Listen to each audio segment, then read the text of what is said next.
Hello friends, welcome back to my YouTube channel Sangeeta dot Rinku ji में आप सभी का फिर से एक बार स्वागत है।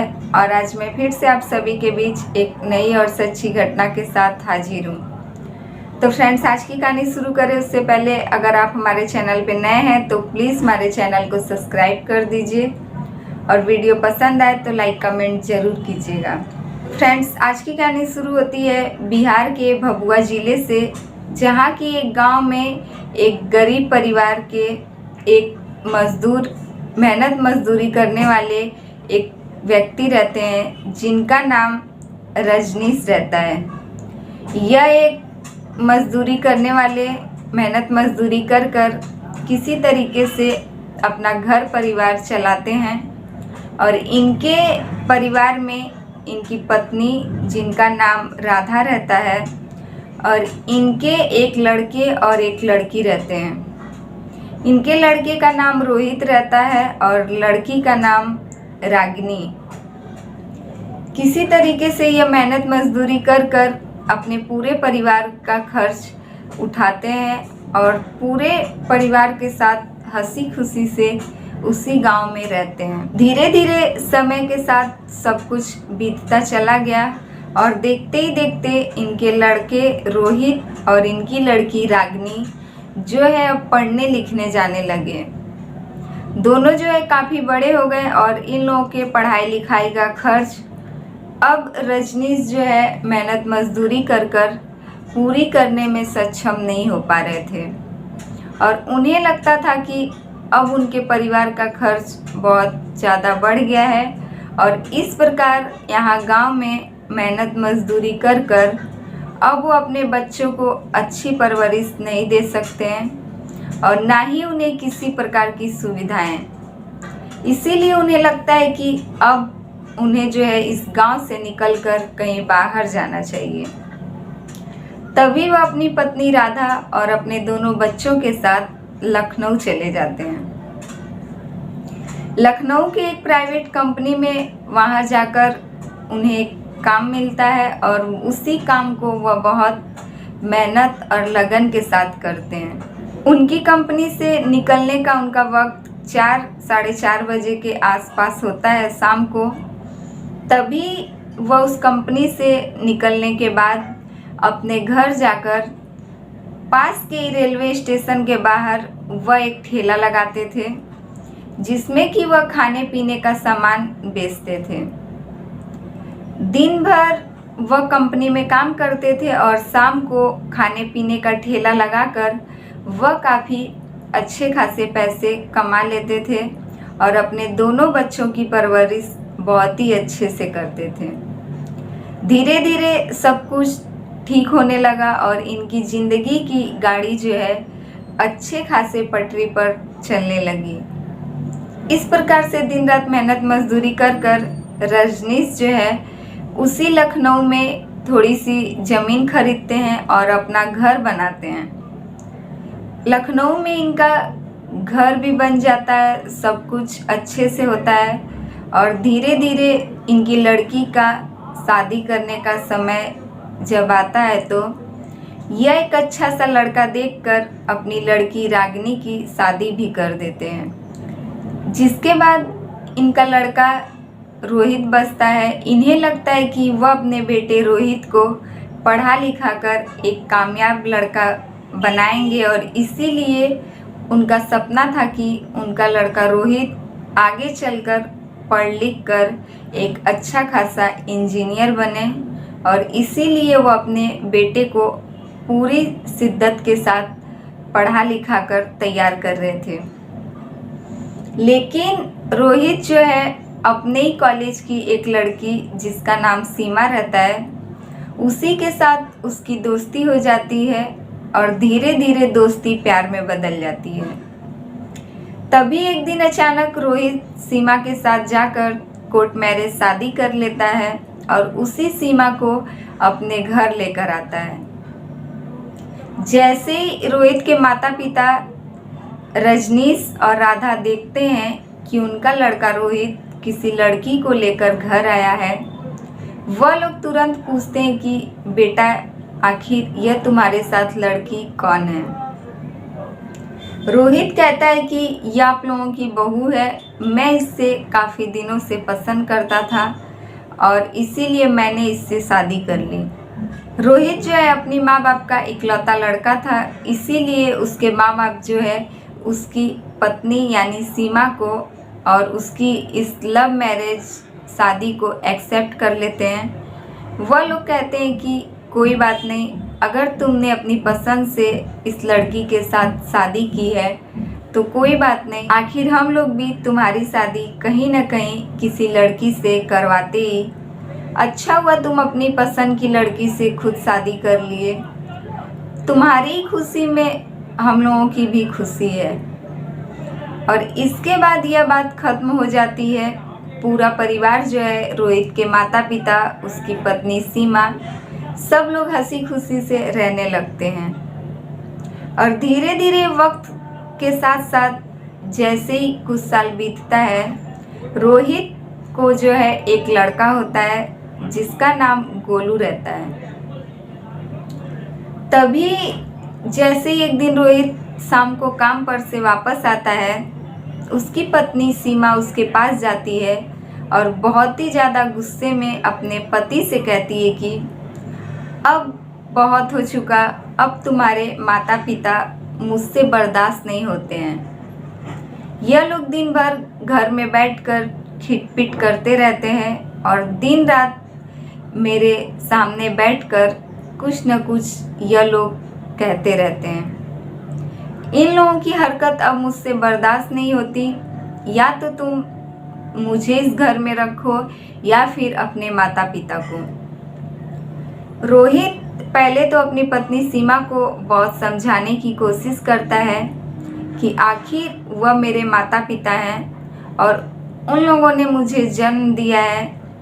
पहले ही मैं उन लोगों के सामने एक गलती कर चुका हूँ अपनी मर्जी से शादी कर, जिसके बाद भी उन लोगों ने मुझे माफ़ कर दिया है। वह कहता है अपनी पत्नी से कि आखिर यह घर भी तो मेरे माता पिता का ही है, तुम्हारे कहने पर मैं अपने माता पिता को इस घर से कैसे निकाल सकता हूँ। अगर यह घर हमारा और तुम्हारा रहता तो मैं उन लोगों को इस घर से बाहर निकाल देता, लेकिन यह घर भी तो मेरे माता पिता का ही बनाया गया है।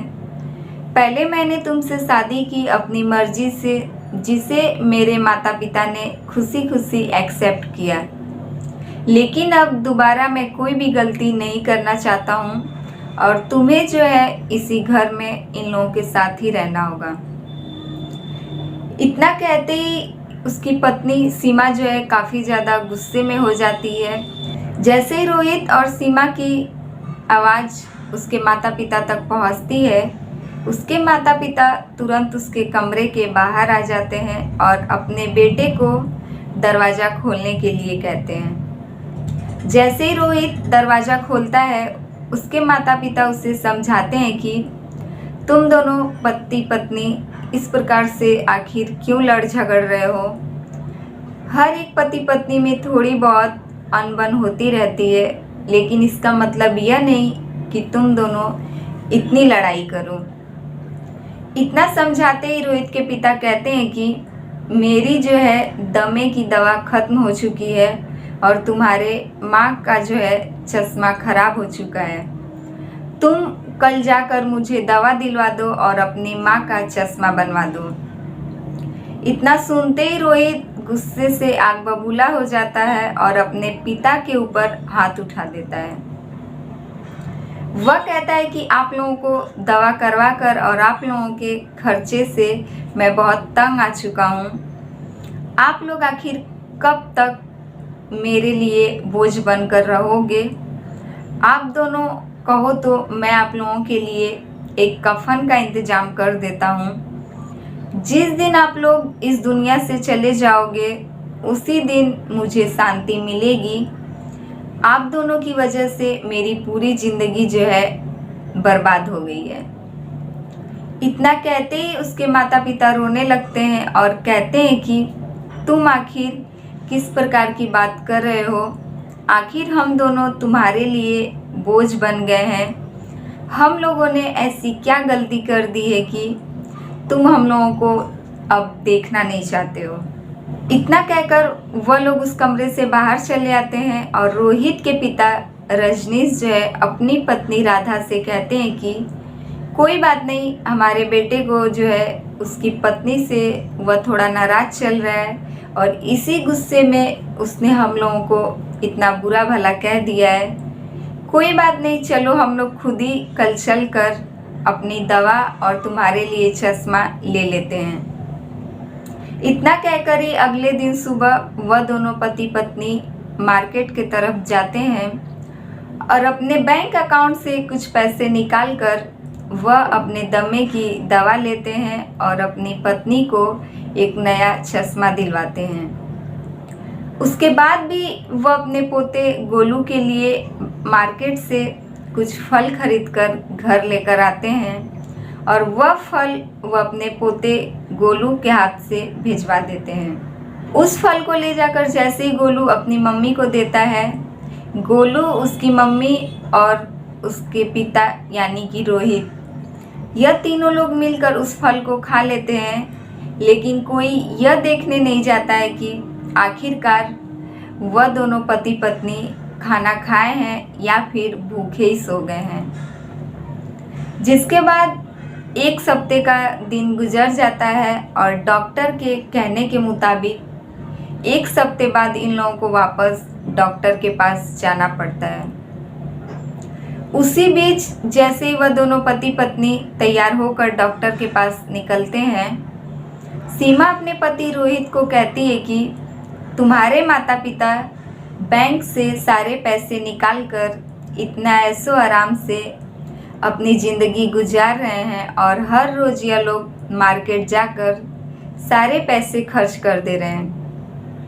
क्यों न तुम वह सब पैसे ले लो, वरना यह लोग बैंक अकाउंट को पूरी तरीके से खाली कर देंगे।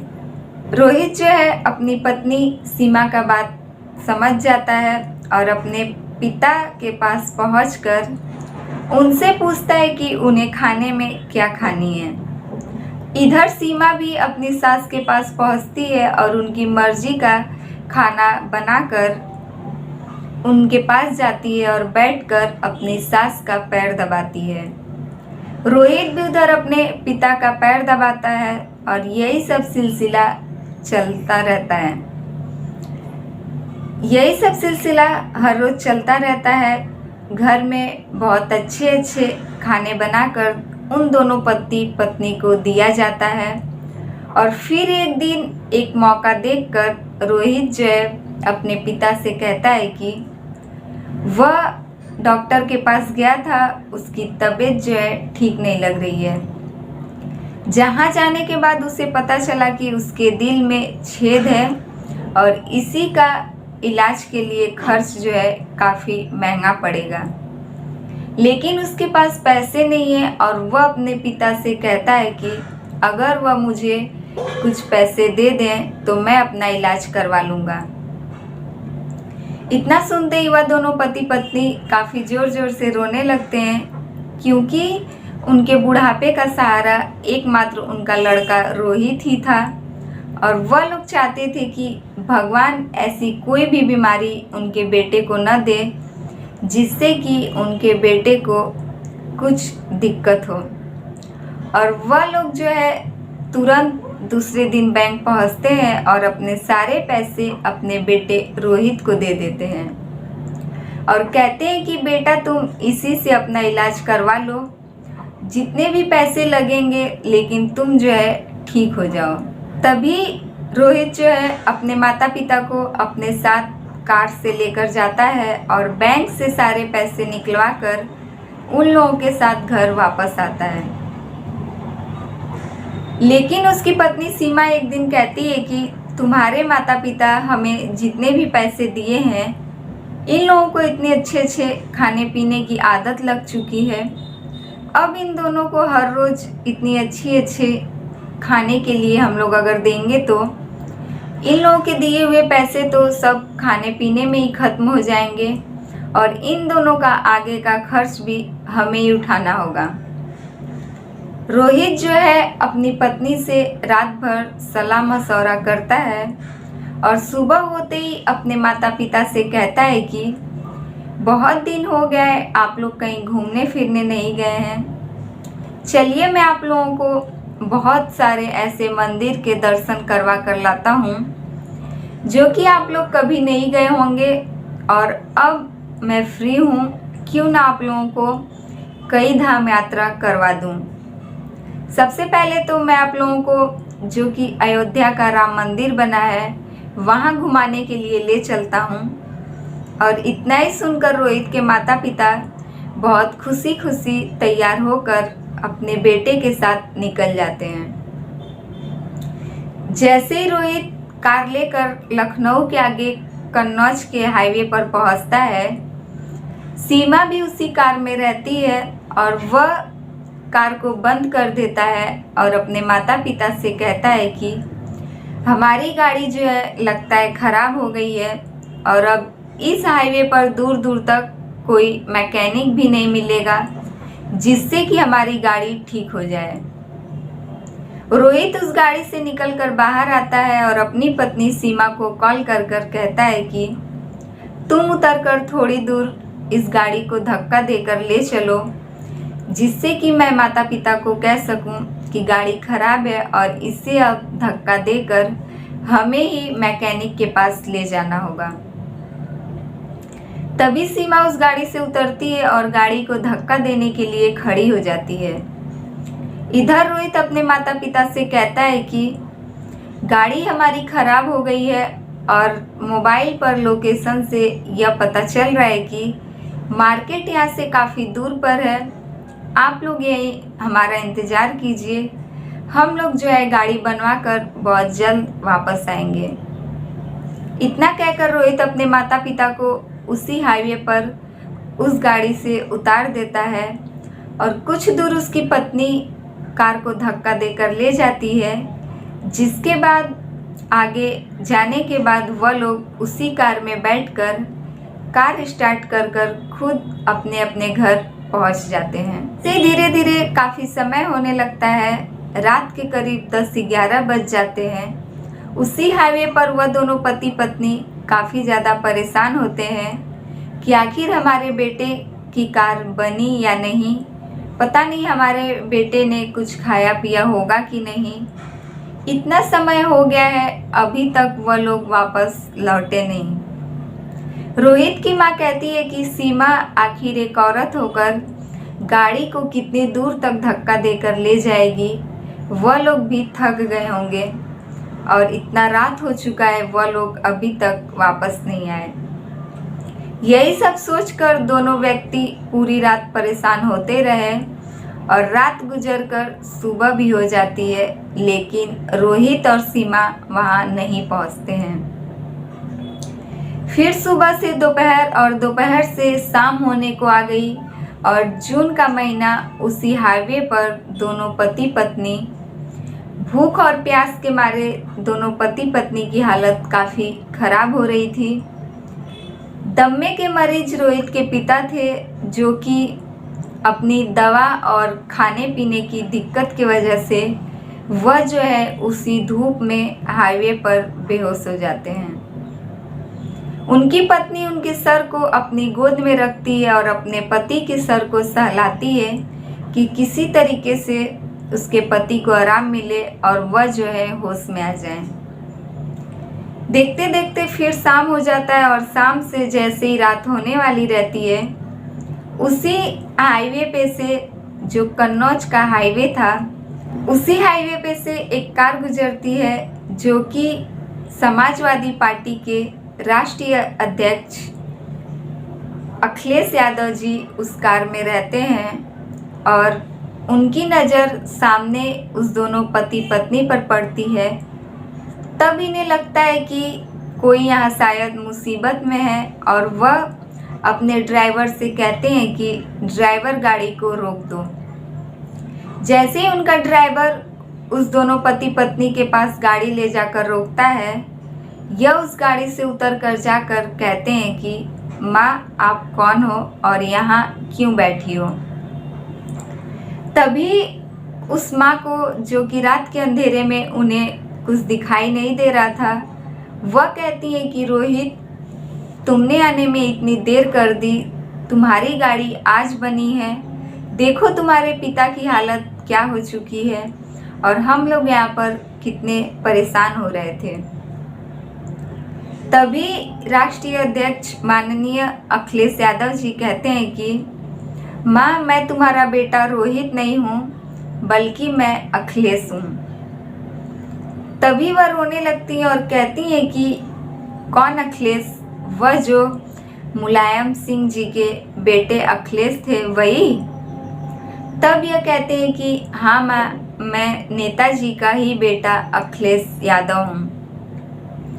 इतना कहते ही वह बूढ़ी माँ जो है जोर जोर से रोने लगती है और अखिलेश यादव जी के सामने अपनी पूरी बात बताती है कि किस प्रकार उनके बेटे ने अपनी मर्जी से शादी की और किस प्रकार से वह उनके सारे पैसे लेकर यहाँ घुमाने फिराने के लिए लेकर आए थे और कहकर कि हमारी गाड़ी खराब हो गई है, अभी तक वह हम लोगों को लेने नहीं आए। जैसे ही अखिलेश यादव जी उनके बेटे का नंबर लेते हैं और कॉल करते हैं, कहते हैं कि मैं अखिलेश बोल रहा हूँ, तुम रोहित हो? तभी उनका बेटा रोहित कहता है कि हाँ, मैं रोहित हूँ। तभी यह पूछते हैं कि तुम्हारे माता पिता कहाँ हैं? और वह कहता है कि मुझे नहीं पता, तुम आखिर हो कौन मेरे माता पिता के बारे में पूछने वाले?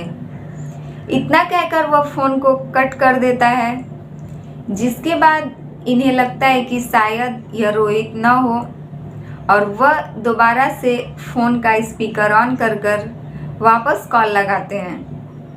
यह अपना परिचय नहीं देते, यह सिर्फ कहते हैं कि यह अखिलेश बोल रहे हैं और दोबारा उससे कहते हैं कि तुम रोहित हो। तभी वह काफ़ी ज़्यादा गुस्से में हो जाता है और कहता है कि तुम आखिर हो कौन? मुझे इस प्रकार से बार बार परेशान क्यों कर रहे हो? तुम्हें आखिर मेरे माता पिता से क्या काम है? और मेरे माता पिता तो बहुत पहले ही इस दुनिया को छोड़कर जा चुके हैं। इतना सुनते ही, इतना कहकर ही फ़ोन कॉल को जो है रोहित कट कर देता है और इसके बाद रोहित के माता पिता काफ़ी रोने लगते हैं। अखिलेश जी कहते हैं कि माँ, ये तुम्हारा ही बेटा रोहित है? तभी वह कहती है कि हाँ बेटा, यह मेरा ही बेटा रोहित है। पता नहीं इससे आखिर हो क्या गया है, यह इस प्रकार से ऐसी बातें क्यों कर रहा है। तभी अखिलेश जी उन दोनों पति पत्नी को अपने साथ अपने कार में बिठाते हैं और अपने गांव सैफई लेकर जाते हैं। जहां पहुंचते ही उन लोगों को अच्छे से दवा पानी करवा कर, उन लोगों को अच्छे से खिला पिला कर रखते हैं और जैसे ही रात गुजरती है, सुबह फिर से उन लोगों के पास पहुंचकर उन लोगों का हालचाल जानने की कोशिश करते हैं। कहते हैं कि माँ पिता, आप लोगों को यहाँ पर किसी प्रकार की कोई दिक्कत परेशानी हो तो आप लोग मुझे ज़रूर बताइएगा। वह दोनों पति पत्नी कहते हैं कि नहीं बेटा, हमें यहाँ किसी भी प्रकार की कोई भी दिक्कत परेशानी नहीं है। तब यह कहते हैं कि अब आप बताइए कि आप लोग यहाँ रहना चाहेंगे या फिर अपने घर अपने बेटे के पास जाना चाहते हैं, या फिर आप लोग कहें तो मैं आपके बेटे के ऊपर कार्रवाई भी करवा सकता हूँ, क्योंकि उसने आप लोगों को इस प्रकार से घर से निकालकर बहुत ही गलत काम किया है। तभी उसकी माँ, रोहित की माँ जो थी, रोने लगती हैं और अखिलेश यादव जी से हाथ जोड़कर विनती करती हैं कि आप हमारे बेटे के ऊपर किसी भी प्रकार की कोई भी कार्रवाई मत करवाइए, क्योंकि हमारा एक ही बेटा है और हमारी एक ही बहू है। अगर यह लोग शांति से नहीं रहेंगे, अगर इन लोगों को दिक्कत परेशानी होगी तो हम दोनों पति पत्नी भी खुश नहीं रह पाएंगे। इतना सुनते ही अखिलेश जी हंसने लगते हैं और कहते हैं कि कोई बात नहीं, मैं बस आप लोगों की राय ले रहा था। और वह पूछते हैं कि आप लोगों की क्या इच्छा है। तब वह दोनों पति पत्नी कहते हैं कि उन लोगों को जो है नेताजी के दर्शन करने हैं। इसी बात पर अखिलेश यादव जी अपने ड्राइवर से कहकर उन दोनों पति पत्नी को नेताजी के जहां उनका पार्थिव शरीर था वहां दर्शन के लिए भिजवा देते हैं। तो फ्रेंड्स, यही रही आज की हमारी कहानी अच्छी लगे तो प्लीज़ हमारी वीडियो को लाइक कमेंट जरूर कीजिएगा और हमारे चैनल पे नए हैं तो प्लीज़ हमारे चैनल को सब्सक्राइब कर दीजिए। फिर मिलेंगे आपसे ऐसे ही दूसरी सच्ची घटना के साथ।